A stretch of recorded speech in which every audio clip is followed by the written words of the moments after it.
What if your skin is a window into your health? For most of human history, the skin was treated like the outside of the body, the surface, the covering, the part we could see, touch, wash, injure, protect, or hide. A rash was a rash. A wound was a wound. A mole was a mole. A scar was a scar. But what if that was never the full story? What if the skin is not just the outside of us? What if it is a living border between the body and the world? A shield, a sensor, a battlefield, a repair system, a warning light. And what if some of the earliest signs of deeper trouble are not hidden in some distant organ, but written quietly on the surface we look at every day? Because the skin is not passive, it is alive with immune cells. It responds to injury. It reacts to infection. It remembers damage. It changes with sunlight, stress, inflammation, aging, circulation, hormones, and sometimes even the body's own confused immune system. And that raises a powerful question. What if your skin is a window into your health? The skin is the largest organ of the body, but calling it an organ almost makes it sound too simple. Because the skin is not just a layer wrapped around us. It is an active biological system. Every day, it stands between the body and the outside world.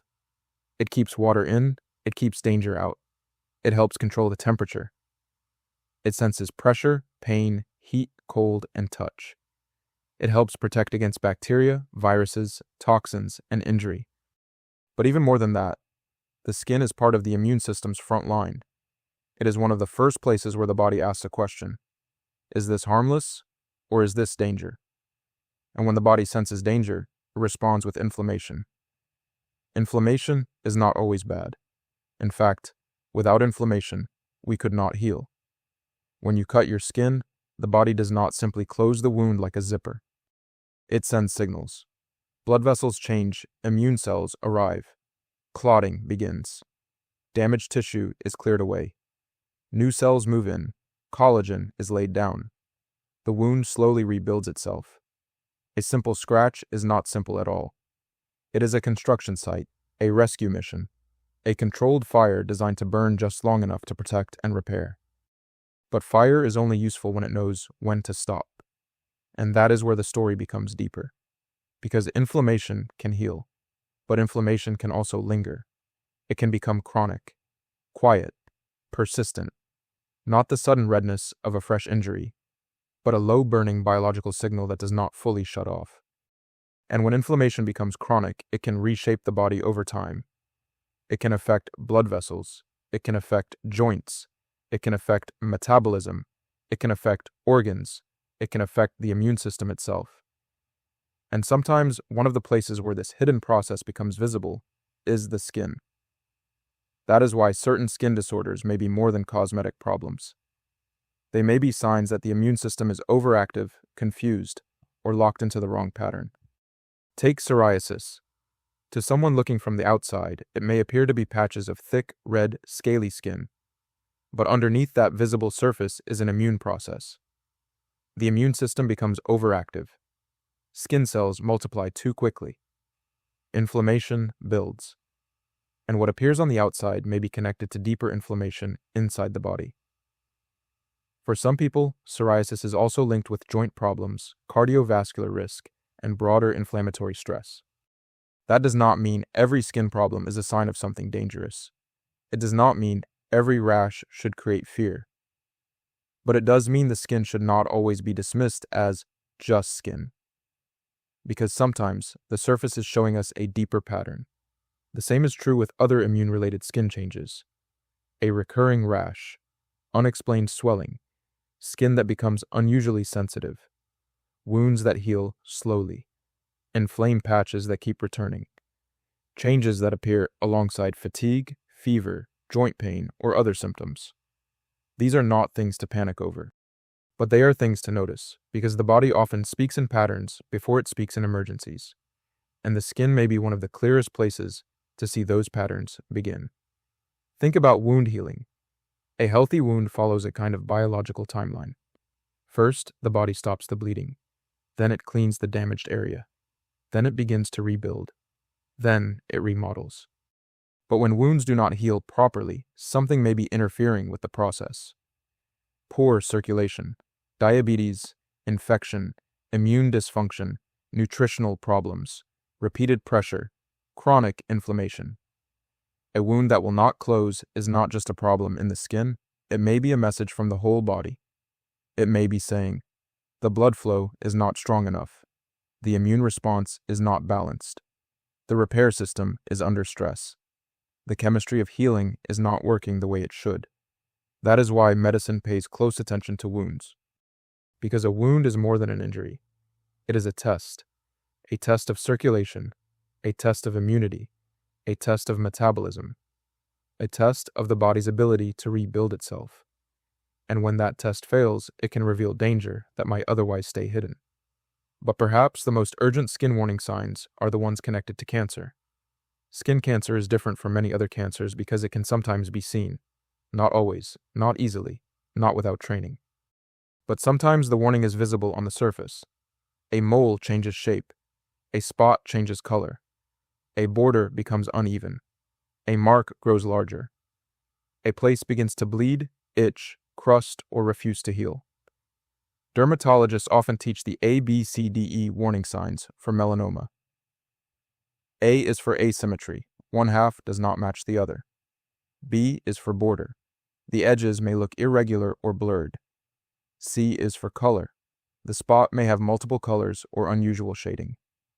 D is for diameter. A larger spot can raise concern, especially if it is growing. E is for evolving. Any spot that changes over time deserves attention. That last one may be the most important, evolving, changing, because the body is dynamic, the skin is dynamic, and sometimes the warning is not what something looks like in one moment, but how it changes across time. A new spot, a changing mole, a sore that does not heal, a patch that keeps bleeding, a mark that looks different from the others. These signs do not automatically mean cancer, but they do mean the skin is asking to be examined, and that is a powerful idea, because early detection can change everything. The earlier a dangerous skin cancer is found, the more options medicine may have. The smaller the threat may be, the more likely it is that action can happen before the disease spreads. And that brings us to the future, because medicine is beginning to see the skin in a new way, not just as something to treat after symptoms appear, but as a source of information. Imagine a future where a person's skin could be monitored over time with far greater precision, where high-resolution imaging could track tiny changes that human eyes might miss, where artificial intelligence could compare patterns across thousands or millions of images, where a changing mole could be flagged earlier, where a chronic wound could be analyzed for healing signals, where skin inflammation could be connected with immune markers in the blood, where wearable sensors could track temperature, moisture, blood flow, inflammation, or infection risk, where the skin becomes part of an early warning system for the whole body, not replacing doctors, not replacing judgment, not turning every person into a walking diagnosis, but giving medicine one more way to listen, one more way to catch danger earlier, one more way to see the body's hidden signals before they become obvious damage. Because that may be the future of prevention. Not waiting for disease to fully announce itself, not waiting for a crisis, not waiting for the body to break loudly enough that no one can ignore it, but detecting the drift, the quiet change, the first sign that something is no longer balanced, and the skin may be one of the most important places to begin. Because unlike the heart, the liver, the kidneys, or the brain, the skin is visible, it is accessible, it is always with us. It records the world we live in, sunlight, stress, aging, infection, inflammation, injury, healing. It carries scars from the past, signals from the present, and maybe warnings about the future. But this idea must be handled carefully, because not every rash is a crisis, not every spot is cancer, not every flare is autoimmune disease. And the goal is not to make people afraid of their own skin. The goal is awareness. The goal is attention. The goal is learning the difference between something temporary and something that keeps returning, between something ordinary and something changing, between a small irritation and a signal that deserves help, because health does not always begin with a dramatic symptom. Sometimes it begins with noticing, looking closer, asking a better question. Why is this not healing? Why does this keep coming back? Why is this changing? Why does this look different from the rest? And maybe, in the future, those questions will become even more powerful. Maybe a bathroom mirror will not just reflect a face. Maybe it will become a moment of health awareness. Maybe a phone camera will not just take a picture. Maybe it will help track change over time. Maybe a skin exam will not be seen as a minor appointment, but as part of a deeper map of the body, a map of immunity, a map of inflammation, a map of healing, a map of risk, a map that begins on the outside, but points inward. Because the skin is not separate from the body, it is the body. It is connected to the blood, connected to the immune system, connected to the nervous system, connected to metabolism, connected to the environment, connected to the life a person has lived. And that may be the breakthrough hidden in plain sight. For so long, we looked at skin as the surface, but maybe the surface has always been speaking. Maybe the rash, the wound, the scar, the mole, the flare, the patch, the slow healing, the sudden change, were never just isolated events. Maybe they were part of a larger conversation, a conversation between the body and the world, between immunity and injury, between inflammation and repair, between risk and warning. And if medicine learns to read that conversation more clearly, then the outside of the body may become one of the most powerful windows into what is happening within.